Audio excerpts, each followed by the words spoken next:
Good morning, students. How are you all? I hope you all will be fine. May Allah protect you from COVID 19, you and your family. So, here is your IT teacher Sania Javed. I will teach you Computer Viz from 3rd edition. So, let's start our today's lesson, which is on the page number 2. Chapter number 1. Viz looks back. Viz looks back का मतलब है इसमें हम computer की history के बारे में पढ़ेंगे। विज़ कौन होता है?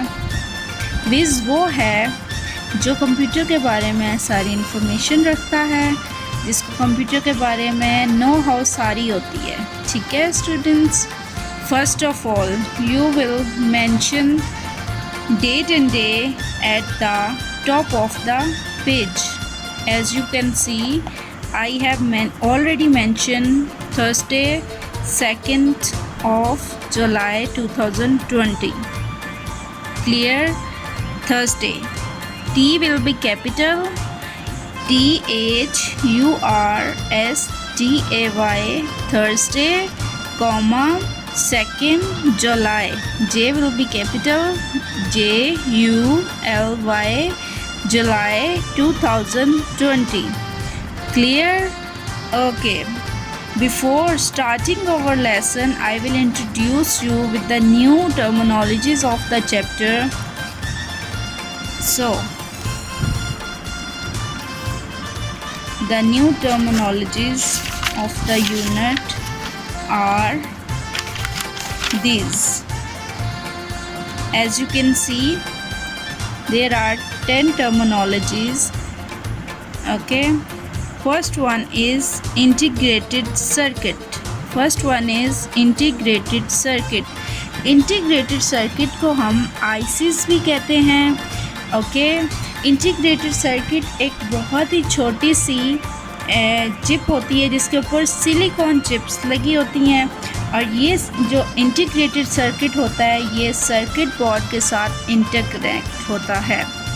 बेसिकली जो है बच्चों, इंटीग्रेटेड सर्किट का काम क्या होता है, इन शॉर्ट अगर हम कहें तो ये कंप्यूटर को इंस्ट्रक्शंस देता है, ठीक है, और उसे बताता है कि आपने क्या काम करना है और किस तरह से काम करना है।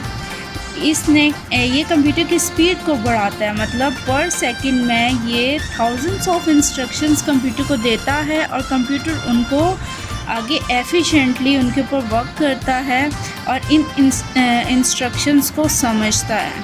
Clear? Okay, the next one is abacus. Second terminology हमारी है abacus. Abacus basically was a calculating machine that was invented by the Chinese thousands years ago. At the Stone Age, people count by their tools, by stones. So, then Chinese introduced a abacus. Abacus एक Chinese ने जो introduce करवाया था, wooden frame box बनाया उन्होंने, उसने rods लगा दिए। रॉड्स में छोटे छोटे बीड्स लगाए। बीड्स क्यों लगाए? उनको काउंट करने के लिए उन्होंने सोर्स बनाया।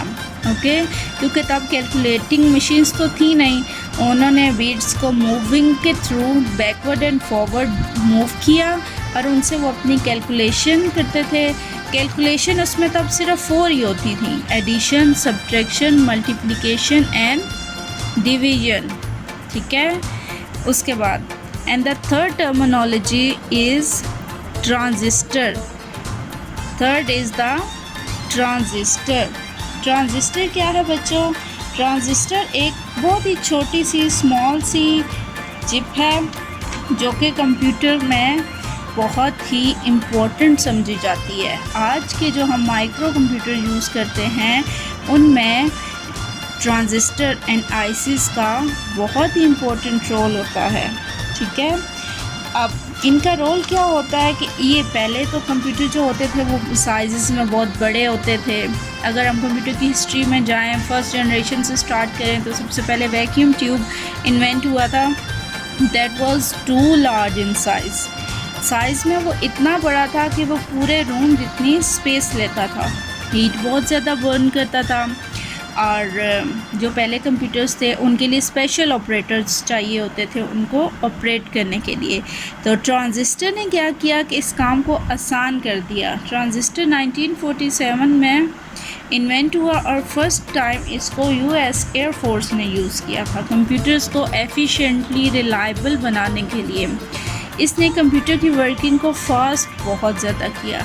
हम जब मैनुअली काम कर रहे होते हैं, कॉपी वर्क कर रहे होते हैं, या जैसे हम स्टूडेंट्स का रिज़ल्ट बना रहे होते हैं, आप कोई नोट्स लिख रहे होते हैं हाथ से कॉपी पे, तो वो बहुत ज़्यादा टाइम कंज्यूम करता है, ठीक है। लेकिन अगर हम कंप्यूटर को इंस्ट्रक्शंस देते हैं तो वो कंप्यूटर जो है उसको फास्टली वर्किंग करता है, ठीक है। ट्रांजिस्टर ने उसको बेसिकली इसका वर्क जो था, इसने कंप्यूटर की स्पीड को बढ़ाया, ठीक है। और इसने एक और काम जो किया, इसने कंप्यूटर में जो हम इलेक्ट्रिक करंट होता है उसके फ़्लो को भी कंट्रोल किया था, ठीक है। कंप्यूटर को जब हम डायरेक्टली इलेक्ट्रिसिटी के साथ लगाते हैं तो ज़ाहिर है कंप्यूटर वो सारी इलेक्ट्रिसिटी नहीं कंज्यूम करता। ये जो ट्रांजिस्टर्स होते हैं ये उसको इतनी ही इलेक्ट्रिसिटी प्रोवाइड करते हैं जितना उसको चाहिए होता है, ठीक है।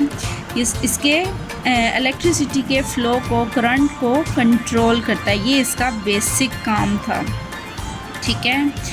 Fourth terminology is communicate. Fourth one is communicate.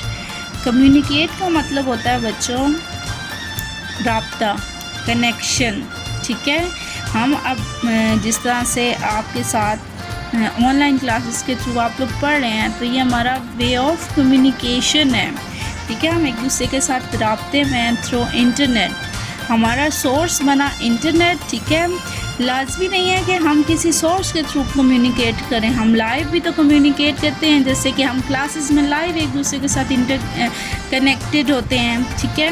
तो वो हमारा कम्युनिकेट होता है। स्टूडेंट से हम बात करते हैं, आप टीचर से बात करते हैं, तो ये हमारा वे ऑफ कम्युनिकेट होता है। Clear? Okay.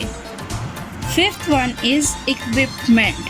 Fifth one is equipment. Equipment का वैसे बेसिकली मीन जो होता है, हम इसका मतलब होता है सामान, चीज़ें, थिंग्स। बट अगर हम इधर आईटी में इक्विपमेंट की बात कर रहे हैं तो इसका मतलब होगा पार्ट्स ऑफ कंप्यूटर, ठीक है। कंप्यूटर के पार्ट्स के बारे में हम यहाँ पे इसका मीन लेंगे इक्विपमेंट का। Clear? Six one is mechanical. Six one is mechanical. Mechanical को अगर वर्ड को ही हम देखें तो आपको मैकेनिकल को सुनते ही, ठीक है, पढ़ते ही फ़ौरन माइंड में मशीन्स का वर्ड आता है ना। हाँ जी, बिल्कुल ठीक है। ये मैकेनिकल वर्ड भी बेसिकली जो है वो मशीन से ड्राइव हुआ है, ठीक है, मशीन से निकला है। इट्स मीन कि जो भी काम वी डू मैनुअली, ठीक है, वो इसकी मैकेनिकल की डेफिनेशन में आता है। मैनुअली जो भी काम किया जाता है मशीन्स को, वो मशीन्स जिनको हम खुद हाथ से चलाते हैं। कुछ मशीन्स जो होती हैं ना ऑटोमेटिक होती हैं, ठीक है, उनको सिर्फ हम ऑर्डर देते हैं, इंस्ट्रक्शंस देते हैं, और वो हमारी इंस्ट्रक्शंस को फ़ौरन से एक्सेप्ट करता है और उसके ऊपर काम करता है। लेकिन मैकेनिकल में जो मशीन्स हम खुद चलाते हैं उनको हम मैनुअली जो ड्राइव करते हैं, ठीक है, वो मैकेनिकल में आता है। अगर हम मैकेनिकल में इसकी एग्जांपल लें कि मैकेनिकल में कौन सी डिवाइस होगी जो मैनुअली हम यूज़ करते हैं, तो अगर स्टूडेंट पढ़ाई से रिलेटेड, स्टडी से रिलेटेड ही बात करें तो वो होगा मैकेनिकल कैलकुलेटर। माइंड में आता है ना कि कैलकुलेटर को हम खुद हाथों से चलाते हैं, ठीक है। उसमें आप अपनी फिंगर से पुट करते हैं डाटा, ठीक है, फिर आप उसको इंस्ट्रक्शन खुद ही देते हैं कि आपने उसमें प्लस करना है, माइनस करना है, आपने अंडर रूट लेना है, आपने जो भी काम करना है आप खुद उस पर फिंगर्स के थ्रू डाटा पुट करते हैं, ठीक है, एंटर करते हैं, और वो फिर जो मैकेनिकल हमारे कैलकुलेटर्स हैं वो हमें रिज़ल्ट देते हैं। Clear students? अब आगे नेक्स्ट हम सेवंथ की बात करते हैं। Seventh terminology is analytical. Seventh word is analytical. Analytical word का मतलब होता है तज्जिया, ओपिनियन, ठीक है। लेकिन किसी टॉपिक के बारे में, किसी इशू के बारे में आपको इन्फॉर्मेशन है, ठीक है, लेकिन आप उसके ऊपर अपनी ओपिनियन देना चाह रहे हैं।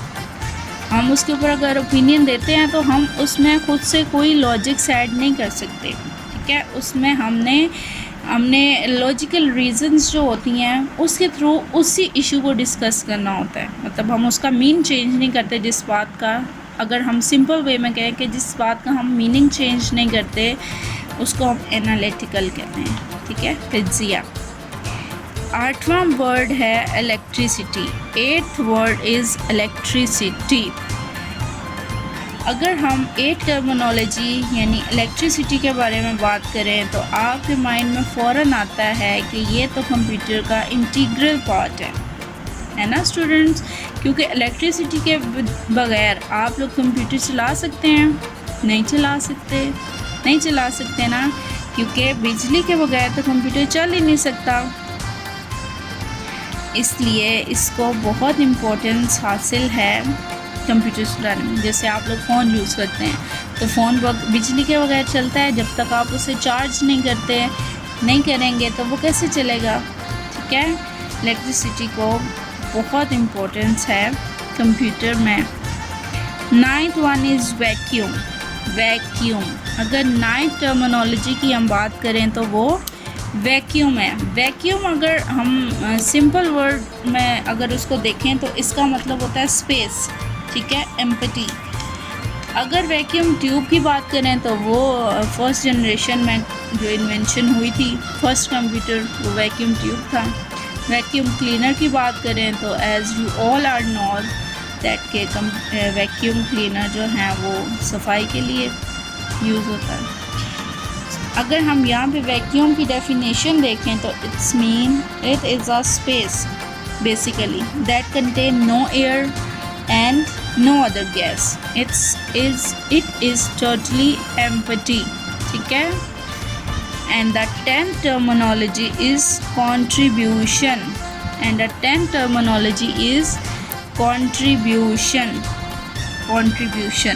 कंट्रीब्यूशन का मतलब होता है शराकत, हिस्सादारी, ठीक है, रोल प्ले करना, किरदार अदा करना। अगर स्टूडेंट्स आप किसी की हेल्प करते हैं, ठीक है, वो भी आपकी कंट्रीब्यूशन होती है। कैसे हेल्प करते हैं कि फॉर एग्ज़ाम्पल अगर आप किसी गरीब स्टूडेंट की हेल्प कर रहे हैं तो उसमें आपका क्या कंट्रीब्यूशन होगा। अगर आप उसकी स्टडीज़ में भी हेल्प करें, ठीक है, he can't pay fee for the tuition, तो आप उसकी स्टडीज़ में हेल्प करें तो ये आपकी गुड कंट्रीब्यूशन होगी, ठीक है। अगर आप उसको कॉपीज़ बुक्स प्रोवाइड करें तो ये भी आपकी कंट्रीब्यूशन होगी। अगर आप क्वालिटी टाइम स्पेंड कर रहे हैं तो ये भी आपका कंट्रीब्यूशन में include होगा। So these were the 10 terminologies I have introduced you with them. I hope कि आप लोगों को ये 10 terminologies clear हो गई होंगी। So हम थोड़ी सी रीडिंग कर लेते हैं। So